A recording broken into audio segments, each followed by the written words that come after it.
और बात उस बयान की जिस पर देश भर में घमासान छिड़ा हुआ है।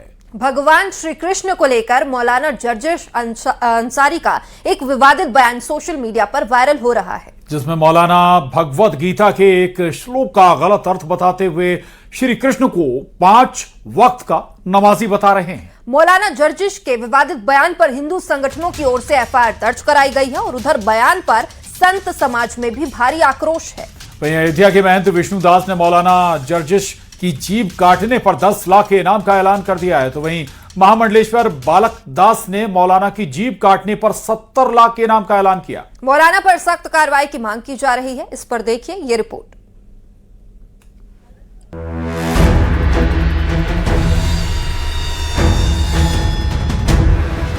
वायरल वीडियो, विवादित बयान और फिर पलटवार पर पलटवार। भगवान श्री कृष्ण को लेकर मौलाना जर्जिस के बयान ने नया बवाल छेड़ दिया है। दावा किया जा रहा है कि 23 जून के एक वायरल वीडियो में मौलाना जर्जिस अंसारी ने भगवत गीता के एक श्लोक की अपनी व्याख्या करते हुए भगवान श्री कृष्ण को 5 वक्त का नमाजी बताया। भाई अगर बुरा न माने तो कृष्ण जी भी 5 वक्त की नमाज पढ़ा करते थे। यकीन ना आए तो श्रीमद् भागवत गीता का 6वां अध्याय का 10वां मंत्र देख लीजिए। योगी उज्जीत सततमात्मानं रहस्य स्थिता एकाकी अच्युतात्मा निराशीर परिग्रह, जिसमें कृष्ण जी अर्जुन से कह रहे हैं कि हाय अर्जुन, ईश्वर की जब पूजा करो तो पूरे शरीर का योग करो, योगी। वीडियो सोशल मीडिया पर वायरल हुआ तो संतों का गुस्सा भड़क उठा। मौलाना के बयान पर संत समाज की ओर से तीखी प्रतिक्रिया सामने आई। अयोध्या के महंत विष्णुदास ने मौलाना जर्जिस की जीभ काटने पर 10 लाख के इनाम का ऐलान कर दिया, तो वहीं महामंडलेश्वर बालक दास ने मौलाना की जीभ काटने पर 70 लाख रुपए के इनाम का ऐलान किया। रहने वाला एक मौलाना कहता है कि भगवान श्री कृष्ण मुसलमान हैं और गीता के श्लोक के अर्थ को गलत बताता है। ऐसे मौलाना का जो जीभ काट के लाएगा उसको 10 लाख रुपए इनाम दिया जाएगा और ऐसे मौलाना पर देशद्रोह का मुकदमा दर्ज होना चाहिए। ऐसे मौलानों को पूरे तरीके से भारत से भगा। मौलाना जर्जिस अंसारी की जो जिब्या और उसकी दोनों आंख फोड़ दे, जिब्या काट दे, उसके लिए मैं कम से कम 70 लाख रुपया का इनाम दूंगा। भले भारत हिंदू राष्ट्र की तरफ अग्रसर है, क्योंकि प्रभु श्री राम की धर्म ध्वजा स्थापित हो चुकी है, प्रभु श्री कृष्ण की धर्म ध्वजा स्थापित होने की तैयारी है और कैसे पुनः अपने पूर्वजों के सनातन धर्म में वापस आएंगे, इसी बौखलाहट में, और वो पागल हो गया है और अनाप शनाप बक रहा है। मौलाना के बयान पर एमपी में भी संत समाज में आक्रोश है। हिंदू धर्म गुरुओं ने मौलाना के बयान को मूर्खतापूर्ण बताया और सख्त कार्रवाई की मांग की। तो मैं चाहूंगा कि इस प्रकार के लोगों पे किसी भी प्रकार की बहस ना हो, किसी भी प्रकार की कोई प्रतिक्रिया क्रिया की आवश्यकता नहीं। इनके समुदाय को ही चाहिए कि इनको इतिहास का संदर्भ दे करके, ग्रंथों का संदर्भ दे करके इनके मुख पे ताले लगाए। एक मौलाना जॉर्जिस अंसारी, जो पूर्व में भी हमेशा विवादों में रहा है, उसने हमारे आराध्य भगवान श्री कृष्ण को मुसलमान बताया है। वास्तव में इससे ज़्यादा बचकाना और मूर्खतापूर्ण बातें क्या हो सकती हैं। जो 1400 साल पहले आया हुआ धर्म या एक समुदाय, मैं उसे धर्म ही नहीं मानता, मैं तो एक समुदाय मानता हूँ, वो हमारे सनातन के आस्था पे कुठाराघात करने का प्रयास कर रहा है। मौलाना जर्जिस अंसारी के विवादित बयान पर मुफ्ती नदीमुद्दीन ने कड़ी प्रतिक्रिया दी। मुफ्ती नदीमुद्दीन ने इसे बेतुका, भड़काऊ और हिंदू मुस्लिमों के बीच दरार पैदा करने वाला बयान बताया और सरकार से मामले में सख्त कार्रवाई की मांग की। मौलाना का बयान बेतुका है, भड़काने वाला बयान है, हिंदू और मुसलमानों के बीच में दरार डालने वाला बयान है। इस पर सरकार को सख्त कार्रवाई करने की जरूरत है।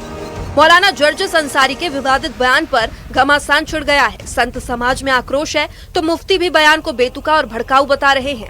मौलाना के खिलाफ कड़ी कार्रवाई की मांग की जा रही है। Bureau report, news 18।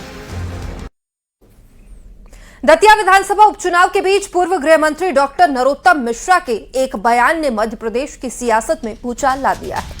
टिकट कटने पर नरोत्तम मिश्रा ने कहा कि मेरा टिकट काटने की क्षमता आशुतोष में नहीं है। टिकट काटने वाले कोई और हैं जिन्होंने मेरा टिकट काटा है। वहां तक तुम्हारी क्षमता नहीं है। वहीं बीजेपी कार्यकर्ता सम्मेलन के मंच से नरोत्तम मिश्रा ने दतिया के एसपी को भी खुली चेतावनी दे डाली। उन्होंने दो टूक कहा कि मैं दोस्ती और दुश्मनी दोनों याद रखता हूं। नरोत्तम मिश्रा के बयान ने राजनीतिक गलियारों में खलबली मचा दी है। कांग्रेस ने निशाना साधते हुए कहा बीजेपी को अपनी हार दिखाई दे रही है। उधर बीजेपी ने कांग्रेस के आरोपों पर पलटवार किया है।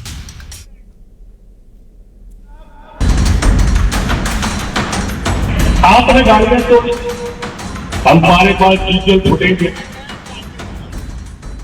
दतिया विधानसभा उपचुनाव के बीच पूर्व गृह मंत्री डॉक्टर नरोत्तम मिश्रा के एक बयान ने मध्य प्रदेश की सियासत में भूचाल ला दिया है। बीजेपी कार्यकर्ता सम्मेलन के मंच से नरोत्तम मिश्रा ने सीधे दतिया एसपी को खुली चेतावनी दे डाली। उन्होंने दो टूक शब्दों में कहा मैं दोस्ती और दुश्मनी दोनों याद रखता हूँ। कहना चाहता हूँ आपने गाड़ियां तो हमारे पास डीजल फुटेंगे। आपको चक्का जाम खुलवाना था, खुलवाते। परंतु गैस के बोले कार्यालय तक क्यों डाले?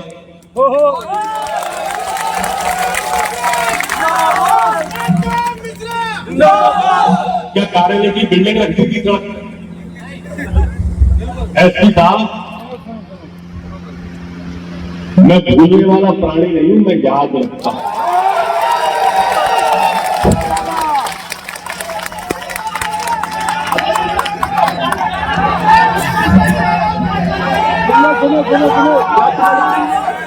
मैं दोस्ती और दुश्मनी दोनों याद रखता हूं। टिकट कटने वाला मुद्दा एक बार फिर से बीजेपी के सम्मेलन में उछला। खुद नरोत्तम मिश्रा ने कहा कि मेरा टिकट काटने की क्षमता आशुतोष में नहीं है। टिकट काटने वाले कोई और हैं जिन्होंने टिकट काटा है। वहां तक तुम्हारी क्षमता नहीं है। सुनिए टिकट कटने पर नरोत्तम मिश्रा ने क्या कहा। आज तो उसने टिकट काट लिया, आज तो उसकी क्षमता है टिकट काटने की। फिर टिकट काटने वाले कोई और है और वहां तक तुम्हारी क्षमता नहीं है जाने की। ठीक बात है कि नहीं? वहां हमें बात करनी है, वो हम करेंगे। तुम जानते हो कि हम नहीं ठहरेंगे, हम करेंगे।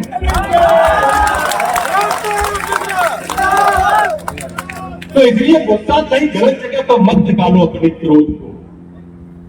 ब्रह्मास्त्र कहीं और मत दाबो मेरे बच्चों।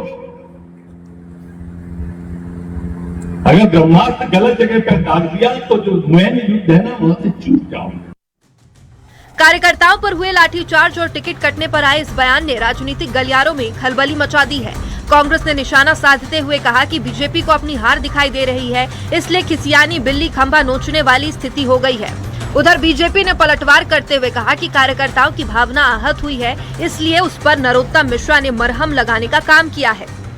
वहाँ जनता के बीच में आक्रोश है और निश्चित ही इसका परिणाम स्वरूप भाजपा को नरोत्तम मिश्रा का टिकट काटना पड़ा। और जो उनका बयान है वो दर्शाता है कि किस प्रकार से खिसियानी बिल्ली खंभा नोचे और प्रशासन पे अनैतिक दबाव बनाने का प्रयास नरोत्तम मिश्रा जी ना करें।